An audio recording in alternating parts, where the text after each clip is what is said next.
My first ever solo episode was episode 15 of the podcast, and I spoke about a time in 2019 where I just moved job from a job where I was kind of the golden boy of the company, but I wanted to move into a bigger industry within the insurance sector. I moved, and within 12 weeks of being there, the company was bought over by an American hedge fund, and they made the entire UK operation redundant.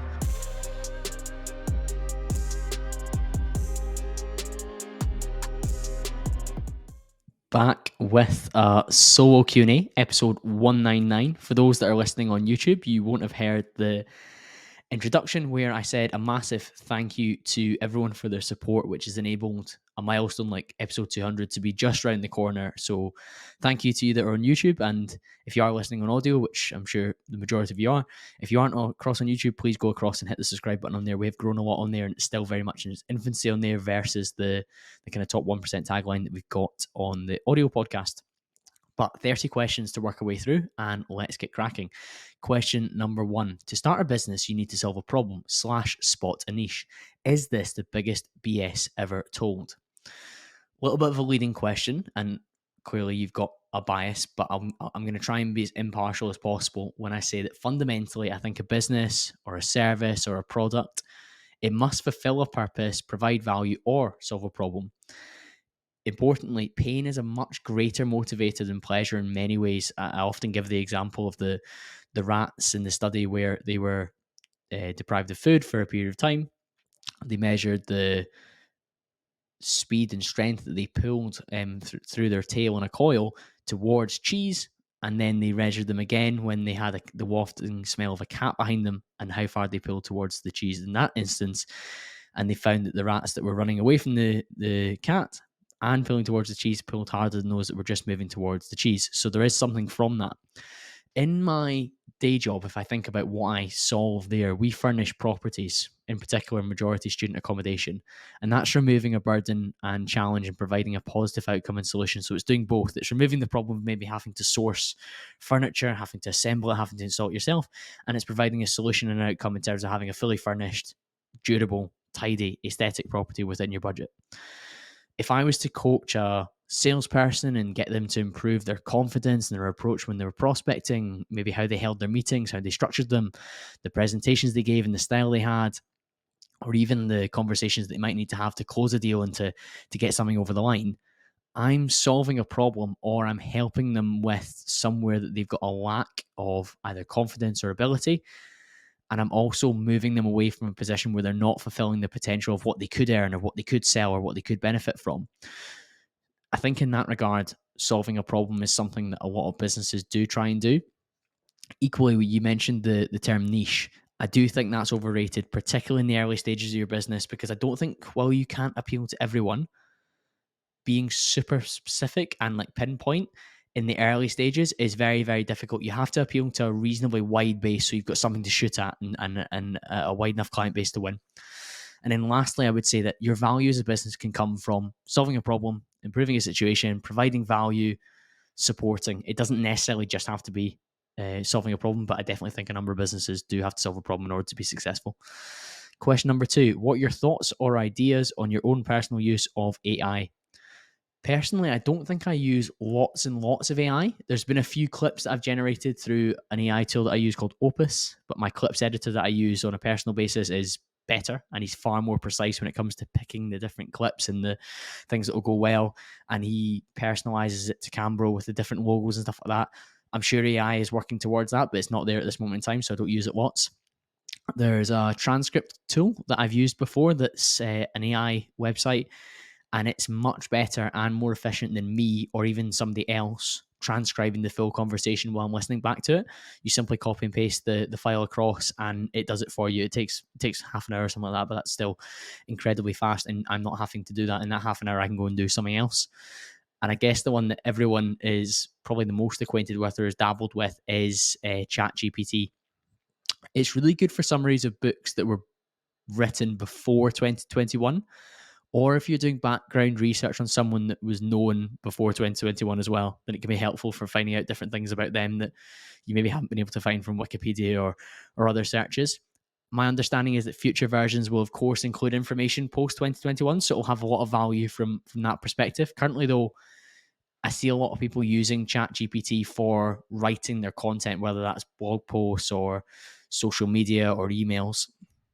And I think I can spot it a mile off. I understand that you should get the base of your article or your blog or your caption from ChatGPT. That's fine. I respect that. But you need to go a level deeper and personalize it and edit it. Otherwise, you're just going to be the same as everyone else that put it into the chatbot. Question number 3. Are you pro or anti bringing back national service, as you seem to have a firm view in the world men being too soft at present? I asked Simon Jeffries about this back on episode 173 of the podcast. Simon had served in the special forces and before that the general military. And he raised an interesting point. He mentioned the importance of choice in someone applying themselves properly. So if you were to put yourself into a training course or a university degree, you're much more likely to put your all in if you feel like you've chosen, you want to be there. If it's forced on someone, they might not embrace it and take the opportunities that are available to them.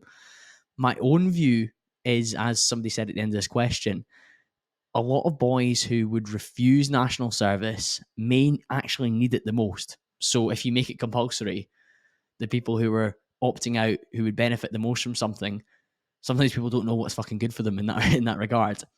I think it would fill in a number of areas that a lot of the generation that are coming through just now, they're a bit of a lost youth.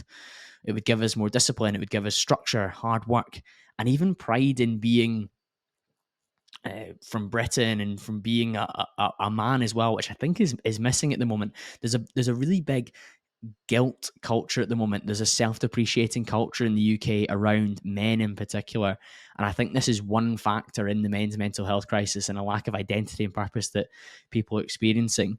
For those that follow me closely on Instagram, you may have seen this week that I was at an event for my grandpa. So my grandpa that played for Rangers, which many of you know about, Willie Thornton, he also served 6 years in the army during World War II. And in 1943, he won the military medal for his service in Sicily, in particular for a very intense mission that they went through there, and his acts of valor and courage within that.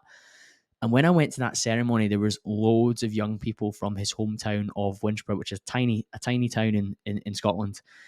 And some of the people speaking at it, it was quite emotional, but they were speaking about the fact that having positive masculine role models from the place that you're from gives you someone to look up to and something to work towards. And I think in today's society, we are missing that massively.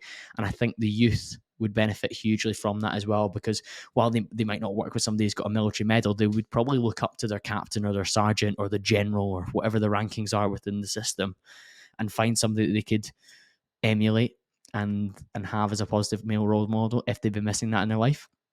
I think national service gives an opportunity and ability for people to progress and to find something in themselves. And it's only 12 months. In the grand scheme of things, what is 12 months? I certainly think in my late teens and early 20s, I'd have gained from that experience. And I guess after that event about Grandpa's military medal, I'm even more inclined to say that I would have benefited from the military, and I think a lot of young men would too. Question number 4, this relates to hair loss. Would you swap finasteride for a transplant? For those that have listened to a few solo podcasts before, you'll know that I've been taking finasteride since I was 21, which is almost 10 years ago.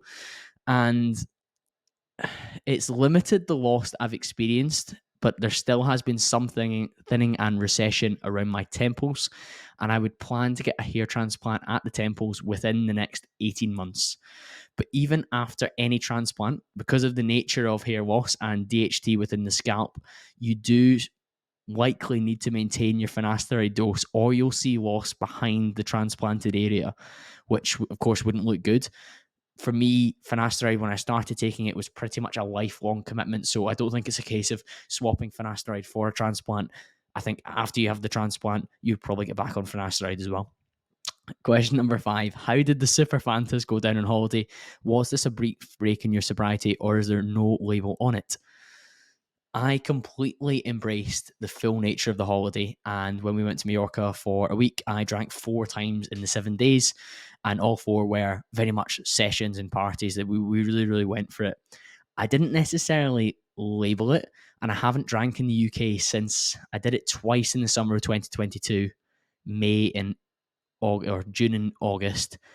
And before that, I hadn't drank for pretty much 1,000 days, somewhere like 950 or something like that. because I just decided to have a really prolonged break. I've always been somebody that could go 5-6 months at a time without any alcohol whatsoever, and my elective sobriety approach is probably how I would still define myself, where I choose the events that would meet my criteria. And typically that has been, last year it was the 12-week peak after party, and then it was my friend's 30th in Manchester. Then it was a couple of times on holiday in Dubai. And then this year it got until, what was that, July. I hadn't had any drinks, and then I drank 4 times in 7 days because the atmosphere and the events were right for that. Interestingly, since I've been home, I've been at a house party for my friend's birthday, and I enjoyed the night till 2 p.m. I was there before I decided to drive home, and this will not come as a surprise, but I was very social in that environment, enjoying myself, and I had no real need for the alcohol. Equally, at the time of recording, I haven't been yet, but when this comes out, I will have been. I am the groomsman at my friend Dan's wedding this weekend, and I plan on having a fantastic time without any alcohol whatsoever. So the Super Fantas went down very, very well on holiday. I loved it. I certainly felt the after effects and the fatigue from it because my body's not used to that, but that was what the holiday was likely to be, and that's what I signed up for and what I went into. Question 6, which is linked to that: how many boat parties can a man have? I think, well, I don't think. We had 3 in 7 days, but there was actually 2 others that I skipped on. One of them, I wanted to do something else that day, and then one of them I was actually too hungover to face it. I think we were going to meet for the boat at 12 o'clock, and we got in at 5 a.m. that morning. And I was just thinking, you know what, I'll just enjoy myself by the pool. But the boat parties were amazing. Like, you're in the middle of this stunning blue sea. It is absolutely beautiful. There's lots of little bays that you can dive into. We went to a thing called Grand Follies Beach Club, which is somewhere near Portals in Majorca, and it was absolutely brilliant. And between 10 and 12 of you, the kind of size of boat that we were renting on a couple of those 3 days, it was under £100 each day each. So I think I was 75 the first day, and then 90 something the one of the other days, and that's for a full day's rental and for your fuel as well. Question number 7: how do you look so much heavier than you are? For reference, I got asked on my story how heavy I was in my holiday photos. And for those that are interested, I am 5'10", and I was roughly 73 kg on holiday, which is actually a little bit lighter than I realized I was, because I had weighed in as much this year. Apart from a few times I think I did 4 weigh-ins in the week before my holiday just to judge where I'm at. I looked at my condition. I was like, yeah, I'll look good enough to go on holiday, no problem. That'll do me. But I definitely lost some weight because of the boxing training I added in this year. I probably wasn't eating quite enough. I was comfortably kind of sitting like 74, 75, sometimes pushing 76. If I'd been eating more socially at the weekends, but I do actually find it hard to put on weight concertedly. So when I add in more activity like boxing and a little bit of cardio at the end of my leg days to try and be fitter, I've accidentally lost some weight. So I was about 73 kilos on holiday. But in terms of how I look bigger than 73 kilos, the cheat is really low body fat. Having good proportions and muscle in the right places is vital, but it all being on show and not really having any fat mass over the top of it accentuates the edges and the framing to yourself. I also have a pretty slight frame and small joints, so tiny wrists, tiny ankles, and I'm generally quite a light person in general. Most people also assume that they'll be heavier when they're leaner, but in reality, if somebody's like that to me, I think I need lose 5-6 kilos and have a six pack, I would probably say to get really the abs that you're maybe talking about with myself, people typically need to lose more weight than they realize, because there's a lot more fat in the body than people realize, and it doesn't all come off the areas that you want it to. It typically comes off your bum, it comes off your quads, it comes off your hamstrings before it's coming off your stomach and your love handles, which is the biggest challenge for a lot of people. But to look heavier than I am, have a lot more muscle than fat, have good proportions in terms of kind of cap delts through side raises and rear delts, and wide upper back and lats definitely helps with the proportions. And then that kind of X frame where you've got kind of wider quads as well. Question number 8: would you rather give up golf completely or have to watch every televised cricket match? I like my golf, but sitting down to find the time to watch every single game of cricket would be the first barrier to entry in that regard. And the reality is that I don't think I ever watch cricket, and I'm not particularly interested in it. For full disclosure, the only series I can properly remember being interested in and watching large parts of, because the matches are very long, the test matches, I think they're 5 days typically. I watched the 2005 Ashes when England beat Australia. in England. And I'm not sure why it massively captured my imagination, but I understand it is regarded as one of the more iconic English wins because I think they were captioned by Freddie Flintoff. He was a bit of an icon. There was a number of other legendary English players, and they were up against what was deemed a very good Australian side, people like Glenn McGrath, Shane Warne, who actually passed away recently, didn't he? They were known as a pretty good side. And interestingly, I actually even bought Brian Lara Cricket, which was a game for the PlayStation after that particular series, but I never stuck with it, and I wasn't particularly interested. So I think if I'm being forced with this kind of hypothetical, silly question, I would give up golf because I just don't have time to watch every single hour of cricket that's on the TV. Question number 9: what do you find tiring? Well, firstly, recovering from 4 days drinking out of 7 was a new shock to the system that I've not experienced probably since I was in my very early 20s, and I went away on holiday with my brother and my friends. But on a serious note, I think doing work that doesn't overly stimulate or challenge me is actually more tiring than stuff that is potentially in other people's eyes more tiring. So, for example, I don't find training that tiring. I feel energized after it. I feel excited after it. I also feel almost limitless energy and momentum when I'm working on things that I feel the right blend of challenge and stimulus from. But I also know that I care about them and I can feel like there's a benefit to the work that I'm putting in, as well as that I'm relatively skilled and able to do it as well. I don't think there's anything worse than doing something that you're absolutely rubbish at and knowing that it's not really a game changer or a dial mover and it's not really having an impact. So if you ask me to do particular admin tasks, I'll do it grudgingly and I'll have to really push myself to tick it off and I'll feel tired and groggy after it.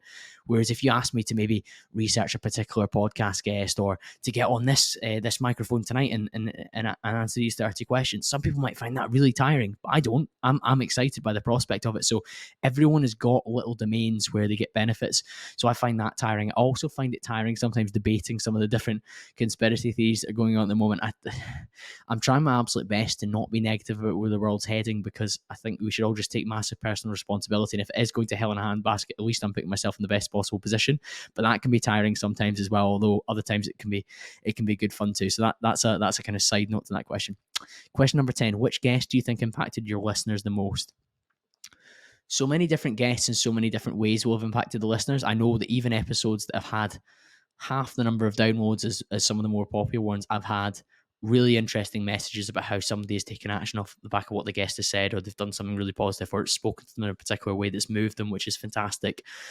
But I do know that literally hundreds of people have messaged me and told me that they started investing after the Andrew Craig episode, which is episode number 42 in the podcast, where he spoke about how to own the world and start investing. That's pretty significant because there's probably hundreds or thousands of people more who maybe got interested in investing off the back of that podcast, but didn't take the time to say to me or Andrew. And that's just the nature of listening to content. I don't expect people to give me feedback on every podcast. In fact, it's getting to the stage now where I'm almost not able to come back to everyone that gives me feedback, although I really do give a good try. When almost 10,000 people have listened to that Andrew Craig episode, and for people to have been impacted across the board at that with something as important as becoming more financially literate and taking action on it for your future self, that's a pretty incredible episode. Beyond that, you've got 4 episodes with Deck and Don from Crypto Glasgow. They open people's mind up to investing in a less understood asset class. And again, I'm focusing quite financially here because I do think financial and money is a big mover for people and it can be very impactful. They've been on the show 4 times and tens of thousands of downloads across those episodes, and people always get in touch with me after that with the action they've taken, or they'll ask me about my crypto portfolio with some of the solo Q&As. A lot of people ask me about crypto, in particular XRP and Bitcoin. But I definitely think that's an impactful episode. And of course, it'd be remiss of me if I didn't mention our most played episode, which is with Richard Dixon. Many of you were impacted by his story, his mindset, his drive, his enthusiasm for growth and pursuing what you really want in life. And just by sheer weight of numbers and the number of people that shared their story and sent messages off the back of it, I think that episode has got to be up there as well in terms of impact. But as I said, there could be somebody listening. You could maybe be listening to this right now through your AirPods or through your car stereo or wherever you're choosing to listen and thinking, oh, but what about this guest called? I can't believe you've not mentioned them. But that's the nature. There's been 198 other episodes. And I'm sure there's probably someone in there that's had an impact on you more so than someone else. Question number 11, nicely done in reversing this. Which guest has actually impacted you the most? And there was another question that was just like this, which said, which guests have impacted my life the most and in what way? Recency bias, just by nature of having done more recent interviews and it's sticking with me more, somebody like Dr. Arya would stand out. I learned a lot from him about spirituality, going with the flow, preparing yourself in times of calm for the storm that inevitably will come. And he's got some amazing examples from how he's done that in his own life. That really resonated me a lot because I feel like I am somebody that prepares myself for dealing with challenging periods, even though my life in the Western world as a middle class white man is pretty comfortable.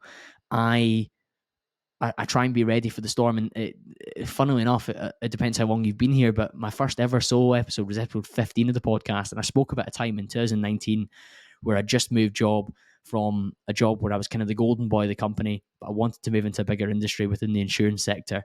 I moved, and within 12 weeks of being there, the company was bought over by an American hedge fund and they made the entire UK operation redundant.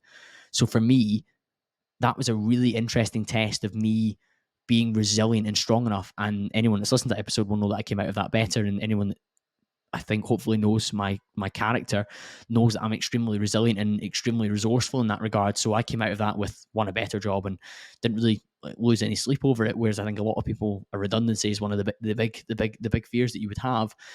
So when Dr. Ari was talking about being calm and stoic and building yourself up and testing your limits and building up your psychological strength in times of calm so that when the inevitable storm does come, because it will come, whether it is a redundancy, whether it's a divorce, whether it's a death in your family, it could be absolutely anything, you need to be ready for it. And that definitely spoke to me.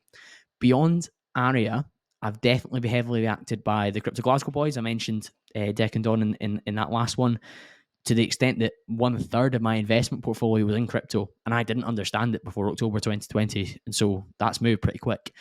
The relearning of some of the lessons around brain chemistry was something I learned from TJ Power. So if I was to talk about a kind of third guest that's had an impact, I would say TJ is definitely that one. I mention him on a lot of podcasts because he spoke about DOSE, which is dopamine, oxytocin, serotonin, and endorphins.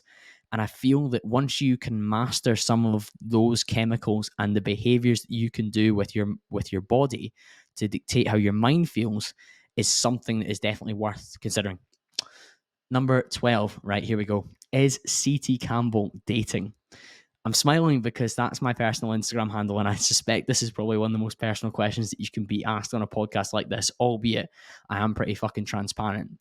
I'm not dating anyone just now, and in the interest of transparency, I did plan at the start of 2023, one of my things was be more intentional with your dating.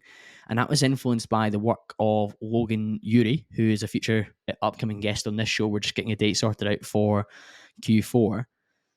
But Logan encouraged you to have intentionality with the kind of partners that you seek, the places you spend time, the way that you date. But I would consider my conscious efforts in dating in 2023 to be pretty lazy. And that's not a trait I like in any aspect of my life. I really dislike laziness. So if somebody was like, oh, your future partner's going to be lazy, I'm like, no, thank you. But it's clear now at the age of 30 that I definitely have high standards. I've got big expectations, both of myself, but obviously the people that I spend time with. And with that, it also means I probably need to work harder to find the right type of girl that I would want to spend time with, as there's certainly less of that standard immediately available. A lot of them have been snapped up by their boyfriends. A lot of them are not going to be on Tinder or Hinge or other apps. And I also think Glasgow is not somewhere that necessarily has a lot of high value women of my age bracket that I'm necessarily looking for. Alongside this, I want to take total and complete responsibility for not meeting the many high value women that are out there, because I've either not been in the right places, I've not been in the right mindset when I've been at an event to go and approach women or go and make that first move to break the barriers down. So when it comes to dating, completely single, don't feel I've made the right amount of effort to speak to the right type of women. In 2023 in particular, like, don't get me wrong, I've definitely gone on dates, but they haven't worked out for whatever reason, and I take complete responsibility for that position. Question number 13. In the corporate world, how do you deal with people who don't share the same growth mindset? This actually came up in the very last solo podcast, but I will cover it again just now because I think it's important, and I think a lot of people will gain from this, whether you're in a corporate job or whether this is just in day-to-day life as well. But it definitely took me a while to understand and actually accept that some people, and I would say most, don't actually care as much as you do, or they don't take the same pride in their outcomes or their efforts as you do. And that's not necessarily that they don't care entirely about the result, but it's they don't maybe want to progress and chase down the bigger and better things that the type of people that listen to this type of podcast probably want to do. So when you bring in something exciting or challenging, and you want to push the envelope in work, you want to scale up, you want to increase, that actively intimidates the people that you work with because you're dragging them out their comfort zone. By the very nature of you want to do something bigger, better, or harder, or new, you're going to stress them, and they are not in a mind to wanting to be stressed. Stress is often a good thing because it's a sign that you're embracing growth. I think when you remember and understand that some individuals aren't as passionate about progress as you are, you treat them slightly differently. You're going to work alongside people who just want to clock in and do the minimum possible to get paid what they get paid, and that suits them to do that. I think, first of all, you need to identify if that's the case, and don't discriminate. Like, just welcome the fact that that's the case. We can't all be go-getters. We can't all be aspirational. And when you work alongside these people, work alongside them in an appropriate way. For me, that's not expecting the same standard that you do from yourself. I would also say if they are extremely negative and all they do is moan and don't offer solutions, that is a surefire red flag that they are not growth mindseted and they're not going to be somebody that shares your same approach. For me, my approach would be something like lowering my energy. So not coming with the same level of intensity around these people. I'll try and dial it down a little bit. My emails won't be as fast paced. When I get on calls with them, I won't be as chirpy or as intense. I will respectfully keep on top of those people to make sure that they're doing the work they need to do to support my projects and support what I'm doing. But I'll be polite and firm. I won't be super intense. I won't be too demanding. I'll try and do some of the stuff for them and be really clear in my instruction as well. So there's no room for leeway and there's no room for an easy out or an easy quit, because people like that will take the easy path. But I will get what I need from them, and what has to happen, I'll take that off. But I won't invest time in coaching them or trying to get them involved with other projects or trying to get them to do anything more than they might want to do. I ideally wouldn't work with somebody like that on a project that I really care about, but you are often reliant on those people within your work, and you just need to get the maximum input from them and support them to do that without being too pushy that you cause a weak little snowflake to cry. Number 14, if you could repeat one podcast, what would it be? It is so hard to pick just one podcast because all of them were so much fun, and I really, really genuinely come away from the conversations excited and pleased and hyped up to share them with you. But some of the ones that I've laughed the most at and kind of been the most in flow and just genuinely enjoying myself was probably a couple of the ones I did with Dr. Yusuf Smith. And I think if you listen back, you'll hear how much fun I'm having during them. There's some great life, career, business, and even like biohacking advice within those. And we end up on topics that are just ridiculous. We talk about NoFap, we talk about incels. It's just a wide and loose conversation, particularly that second one, because I think it underlines I was really keen to have that conversation again, because within 8 months of doing the first one, I had him back on, and this time we actually did it in person as well. And those were great fun. So I'm sure there'll be a chance for me to have Yusuf on again in the future. I'm sure we'll do it again in person, whether that's down in Newcastle or up in Glasgow. But yeah, that was a fun one, and I'm sure I'd like to repeat that kind of conversation again. Number 15, you said you reflect daily through journaling. Do you ever feel like skipping it if you've had a bad day? Of course you do, because when you say something critical about yourself, it's not particularly nice to think about in your mind, and it's even maybe harder to sometimes formulate it in words or in writing. But that is when it probably counts double. Like people say, oh, the gym sessions you don't want to do, they count double. And I would probably largely agree. And the value you get from writing after a bad day is probably greater than the ones you get after a good day. Don't get me wrong, reinforcing the good and having gratitude is very important. But after a bad day, working out why things panned out the way they did, what could I have done differently? What could I have done better? What could I have tackled in the middle of this day so that after noon it was better rather than the same shit trajectory it was on the whole time? And how can I move forward in a positive light? So, of course, when I'm journaling and I'm in that habit, there's going to be days where you're like, oh my God, I really rather not check in just now. But those are the ones that can definitely help and support you moving forward. Question number 16. Do you have any guilty pleasures, and do you think these are still important to have when trying to live a high performance lifestyle?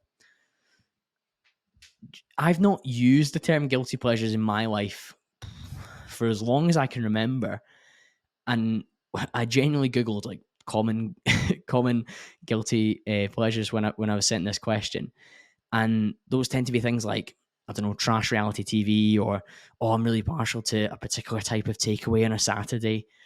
I can't say I've got a particular one that would fall into one of those categories, because with guilty comes a level of shame and guilt about doing it or enjoying it. One of my qualities that I feel that I have is I do almost everything that I partake in. I feel I've got a good level of conscious intent behind it. I say no to so many different things that sit outside of what I want to do or outside of my desires. It's definitely one of the qualities that I've been quite good at when it comes to activities. Somebody's like, "Oh, let's go skydiving." I'm like, "No, I'm okay. Let's get a Chinese takeaway." No, it's okay. I'll get something else. I'll get something I actually want.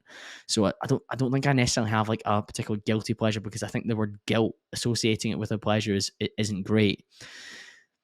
I think traditional guilty pleasures like trash TV or takeaways or whatever it is, I don't think it necessarily is incompatible with a high performance lifestyle, but it should form a very small part of it. And I think the framing of it is probably the most important thing. So, as much as possible within your day, try and have conscious choices that you know what they result in, what they subtract from your lifestyle, what the cost is. So, if, for example, you're like, oh, my guilty pleasure is I get a tub of Ben and Jerry's every Sunday night, and your goal is to build the best possible physique that you can. Well, that guilty pleasure is self-destructive. It's not a guilty pleasure. It's just a stupid behavior. So, with that in mind, I would say try and reframe how you look at these things. And guilty pleasure is maybe not the best term, but yeah, there's definitely things that I do that are incompatible with a high performance lifestyle, but I don't feel guilt about them, and I don't necessarily see them as a guilty pleasure. Number 17. When is the Call CamBro and IBCYM boxing match? Ian and I have been doing boxing since January, but we haven't been since the start of July. A couple of weeks before we went away on holiday, it was just too manic and too busy. But we do start back next week in mid-August, which should be good. However, there is no plans for more sparring or a match again, because we had a little bit of an incident where one of us, not me, got a broken nose during some sparring that got out of hand. I think that was inevitable. And having watched a lot of people who are amateur and not like particularly trained boxers doing sparring on Instagram in recent weeks, it turns out Ian and I were not indeed sparring, but pretty much just having a fight.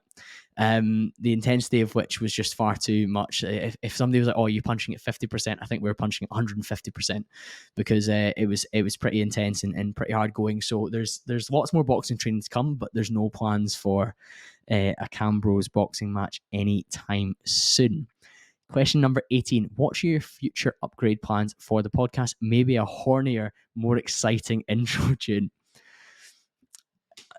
Regarding the tune, just before we move into my actual plans, one of the bits of feedback that I got when the Rob Henderson episode kind of reached a different part of the podcast universe and really grew the show, again, if you've not listened to that one, I think that'll be an interesting one for you to dive back to, was that the music at the start comes on super loud and super intense. So I edited that and changed that, and it's improved where it now kind of fades in and fades out, and it's shorter as well. So I am always open to feedback on those types of things. So if somebody has a particular tune in mind, then please do get in touch if you think it would suit the style of the show. But one of the challenges with that is, of course, it can't be copyrighted music, etc., etc. You'll hear that on all the main podcasts. None of them have like a kind of smash hit banger that you would recognize as that immediate song. You're more like, oh, that's the theme tune from such and such's podcast, because it's distinct in that regard. But in terms of actual upgrades, more and more in-person interviews where possible is probably the most notable one. Interestingly, we've had a lot more guests who've actively traveled to come on the podcast, which has been really cool. Ned Phillips and Harrison Ward are probably two of the most notable ones that we've done recently that have done all they could to make sure they could schedule it. So they were in Glasgow at that point in time, and Harrison travelled up to make the podcast happen. Ned came across from Dollar, but actually lives in Singapore, and we were initially going to record over Zoom, but he made a real effort to make sure that he was in the country when both our diaries were able to make it work. So I think that would be probably one of the main notable upgrades I think you'll see on the show. I think you'll see more in-person guests, even when the guest isn't from Scotland, which is pretty cool. And I think I've got 2 in the next 3 weeks that are both people who don't live in Scotland full time, who will be on the podcast in person, which is very cool. Number 19, what is the biggest piece of value from being in the Yes Academy? On a personal note, I dove right into the sales training, as I see the founders of Yes are Richard Dixon and Paul McFadden, both of whom have been fantastic guests on this show. I see them as great, talented salespeople in their own right. And I've had a lot of sales training within my corporate career over the last 8-9 years.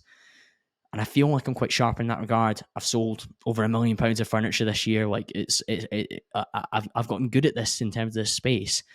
But both the modules that were delivered in the Yes Academy for Sales were absolutely excellent, and I had immediate things I could sharpen up on and add. One of them was tonality, in particular in terms of when you pitch things, and I actually do that within the podcast as well, in terms of when I raise my voice, when I'm wanting to concentrate on something, etc., etc. So those 2 modules from a personal perspective were actually excellent. If you're talking about the biggest piece of value in terms of on a wider basis, and you're thinking about the value for my listener base, I'm delighted that I can bring something that's got the depth and the breadth of info and lessons for people that are looking to build an entrepreneurial career. If you're looking to build something that enables you to be an entrepreneur long term, and not necessarily like a flash in the pan, one-off quick win business that lasts 6 months before you change your mind and go on to the next venture, I think the Yes Academy helps people who are young in terms of experience in that space to build a skill set that's going to make you a force to be reckoned with in the entrepreneurial world. And alongside that, you also get to tap into a network of highly successful people, but also people that are building at the same time as you. So you're getting daily inspiration and improving your network through the Telegram chat that the Yes Academy members are all in. And it's people that are all pushing in a positive direction, and that's actually quite hard to find online. So paying to be part of that community, getting the information, actioning it, and then talking to people about it as well, that's definitely worth its weight in gold. Number 20, after interviewing Dylan Madden, are you in the real world? No, I've not joined the real world, but I certainly have a lot of respect for the value that things like the real world build for young men in particular, whether when they're wanting to try and escape the matrix, quote unquote, or try and build a better life. And I think the actual average age is somewhere between 19 and 21. So that says a lot in terms of the kind of people that are diving into that, who would traditionally have maybe gone to university, or they aren't academic, but they're trying to turn their hand to something different as well. So big respect for what they've done. And the previous question was about the Yes Academy, and I've joked before with Richard that the Yes Academy is a kind of less controversial and more UK-based version of the real world for young people to build their skills and to build up their wealth. So I think that's a really positive tie-in in that regard. Question 21, what is your plan to get out of employment if that is indeed your goal? I think it's completely irresponsible in this day and age, for me anyway, to only have one income stream. And by that, I mean, look at what happened during C19, look at what happened during different recessions over the last 15, 20 years, look at what happens during different crises. I mentioned in 2019, I moved company in good faith, and within 12 weeks, the entire operation, regardless if you were the star that they were bringing in to do more sales, they all got made redundant. So at the end of the day, I think only having one income stream is a very risky and potentially foolish place to be. And with that in mind, I'm very keen to scale the other income streams that I have and offer more from this particular platform, because I regularly have people asking me off the back of the podcast about 3 or 4 main areas that they would want support or have more conversations with me around as well, which is really cool to see.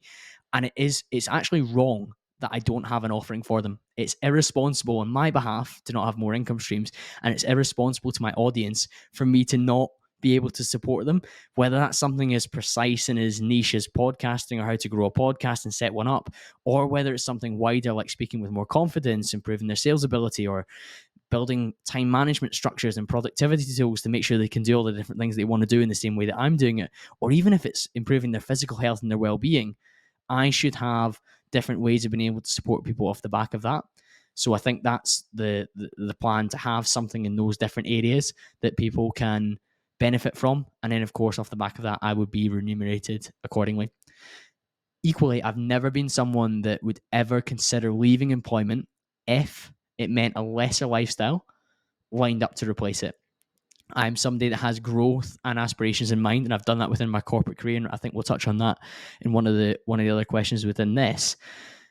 But yeah, I think it's tremendously important to make sure that I have the right safety nets in place off the back of ever wanting to go full time as a solopreneur and entrepreneur. Question number 22. Any particular personal qualities that you used to neglect but now work on thanks to a particular guest you've hosted? There's some bias in the guests that I host because I typically will admire their traits in one way or another. And I think if you look at a lot of the guests, there's some similar positive traits within them that I often mirror myself as well. That's why we get on in some regard. Equally, I don't love or get on with every single guest. Of course not. It's not possible. But with that, I've already probably attempted to gain some of the lessons from some of the guests that I've hosted and implement them in areas of my life. So there are some traits that you'll notice within guests that are similar to me, but of course there's some differences as well.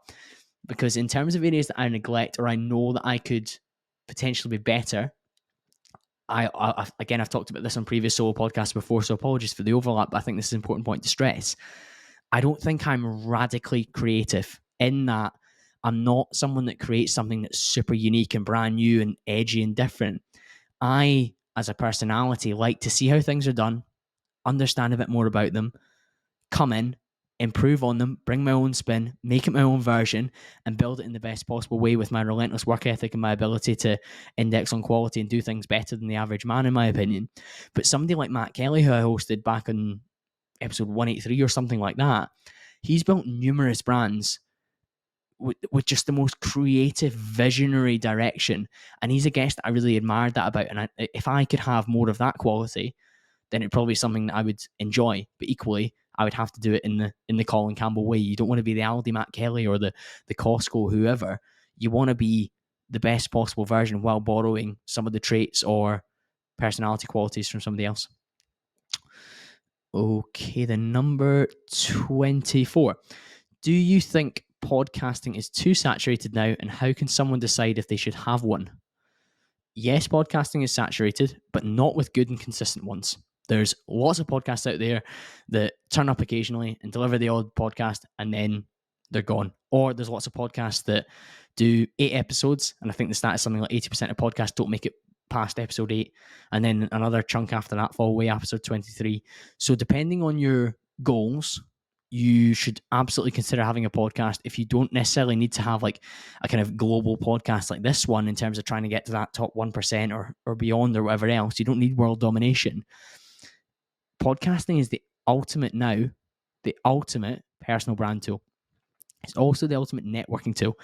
Let's go to that first point, personal brand. From a personal brand perspective, it provides a massive funnel. So if you're somebody that has a business where you need to be the front face of it, or you need to create leads, or you need to create content to attract investors or to attract customers, podcasting is brilliant because you record for an hour a week, and off the back of that, you create 5 or 6 different short form clips. You get the transcript from it. You can write your emails and your captions.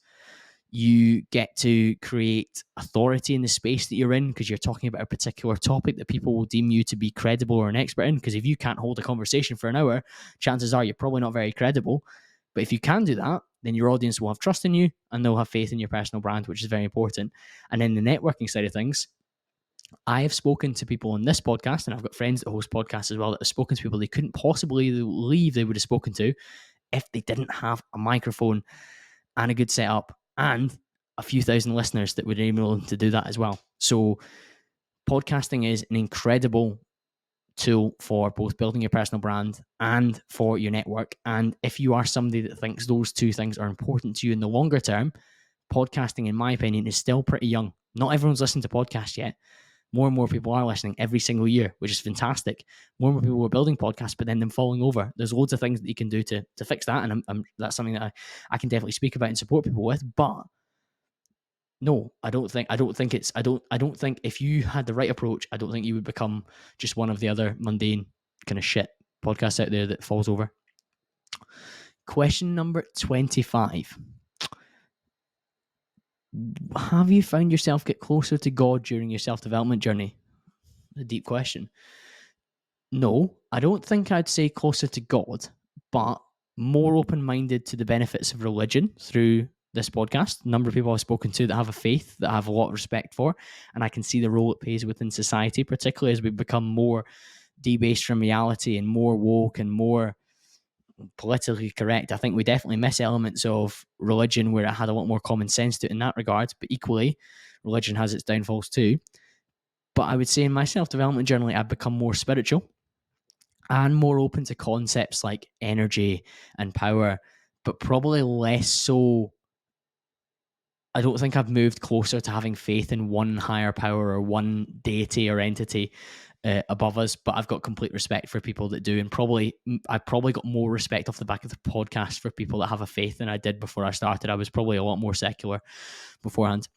Question number 26. Biggest learning, earning, and mistake since pod 1. You're smashing it. Well, thank you very much.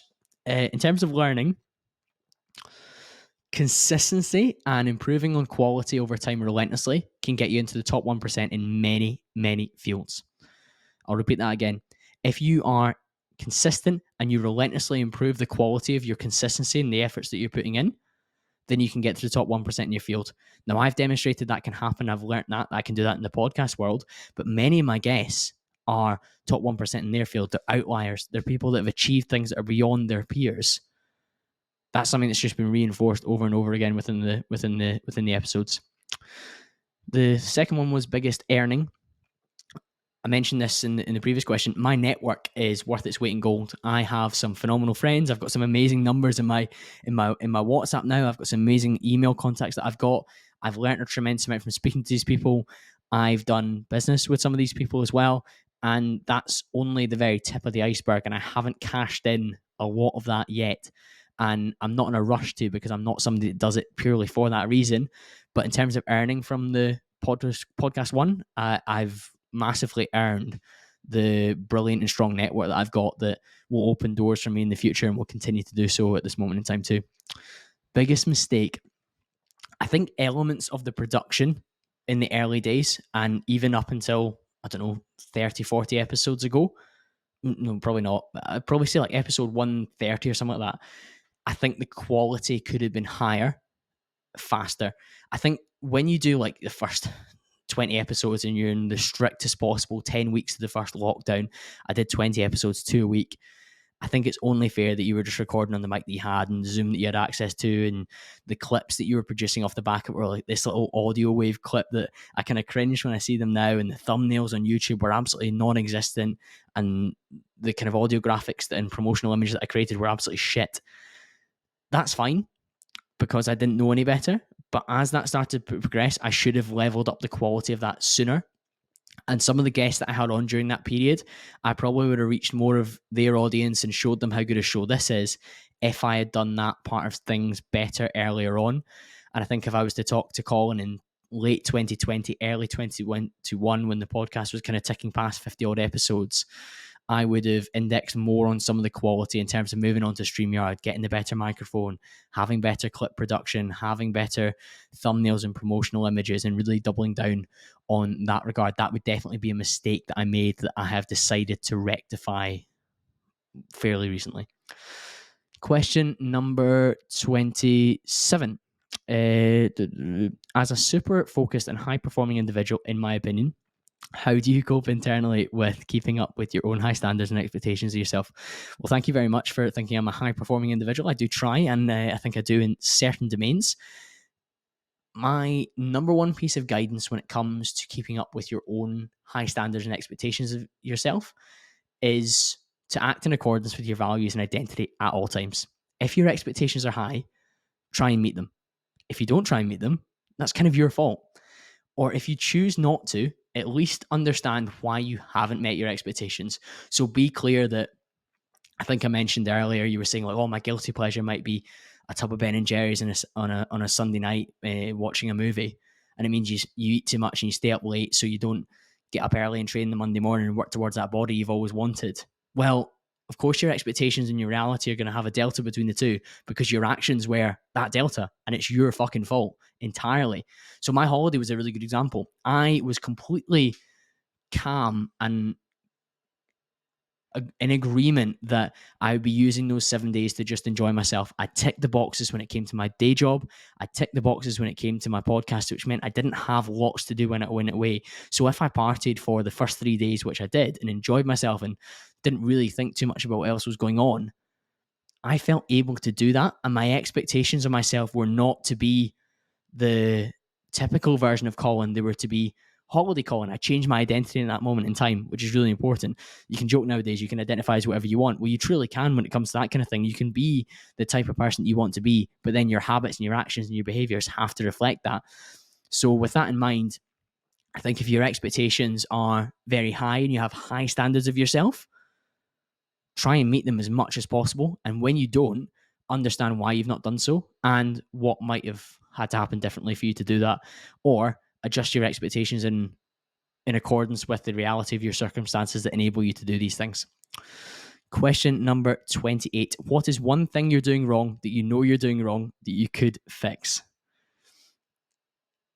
What I'm doing wrong is I'm not offering a sufficient range of products for the people that listen to this podcast to get involved and work with me more closely. There we go. I'm not supporting my audience enough with the different options that want more from me and they want to have better access to me through more than just a podcast, and I haven't done that. So I'm doing that wrong, and I could fix that as soon as possible. Question number 29. Did you manage to switch off from work and your podcast while away on holiday? Interesting, that overlaps with talking about being a super focused and a high performance individual. My screen time fell lots. I think I was under 2.5 hours a day, which is good. I think pretty much all of that was just Instagram or whatever by the pool. Although in some of the days, in the mornings by the pool after we'd been out the night before and we're trying to recalibrate before going for a gym session and some caffeine, I did check work emails, forward them on to different people. So stuff that came in from clients that maybe got me out of office but weren't doing anything with it, I would send on to the guys in the team that I knew could pick it up. And podcast wise, I think I was on the laptop twice for about 20 minutes combined, and that was just scheduling some of the clips that I got through from my editor and contacting an existing guest of an episode that just come out and scheduling in a StreamYard call with a guest I've been chasing for ages. And when I saw the email come through, I was like, well, I'm going to have to deal with that. So I pretty much did the bare minimum to keep it ticking over. And I switched off mostly, and I changed my identity from the kind of current high performance focused Colin and the domains that I really cared about that you're getting to speak to now, to holiday mode Colin, where I was just enjoying myself and letting each moment pass as it did. Question number 30. This is going to be a nice one to wrap up on. And thank you to Stuart McMillan for this question and his support of the podcast from the very, very start. Colin, take a moment to think about the work you've put in over the last 199 episodes. A real moment. Now, put it into some words if you can.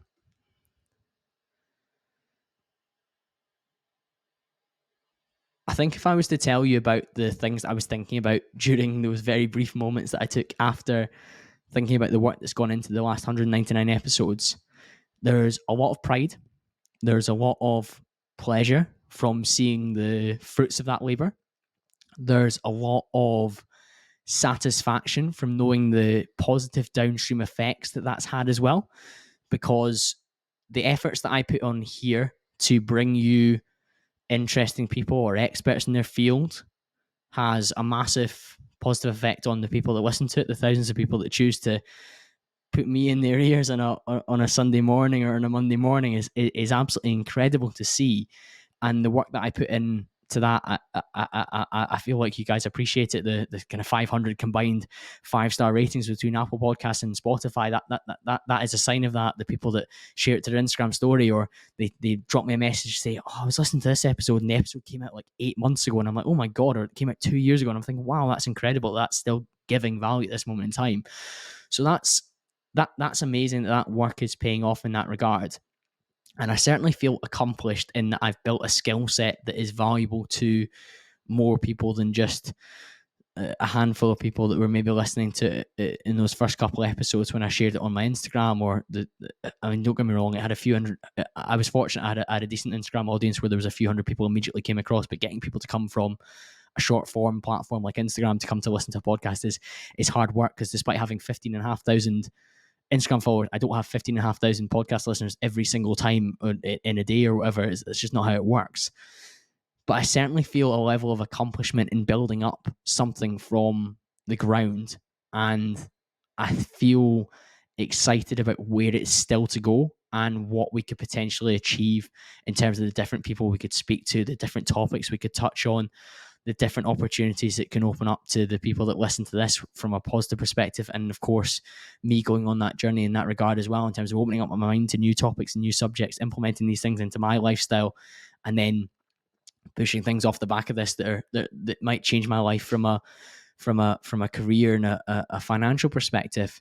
But I just want to say that I think it's still early in the grand scheme of things. I've got so much more to come from this show. Episode 199, episode 200 is out next week. If you're listening to this before that, make sure you're on my email list, because I'll be revealing who the guest is. And it's a returning guest, which I'm sure you all enjoyed the first time round. And his name has come up in this podcast already. But yeah, it's still so early. I'm so grateful for the support. I've answered 30 questions today. There were a number of questions that I got through Instagram, my email list, which I've taken note of, and I promised to answer them in episode 209. That's crazy to say that. Episode 209, which will be in, 8 to 10 weeks' time. I'll be answering it then. But that's a wrap for this Q&A. As I've said throughout this, I've got eternal gratitude for the people that put me in the position. I'm pleased and I'm proud of the hard work that I put in the situation that I've moved myself towards. And I feel like we're just getting started. So thank you so much for your support. Please do go back in the archive, pick an episode you like, share it with a friend that you think would enjoy it. We are going to grow one listener at a time, and we're going somewhere very, very special. I'll be back to speak to you all again very, very soon.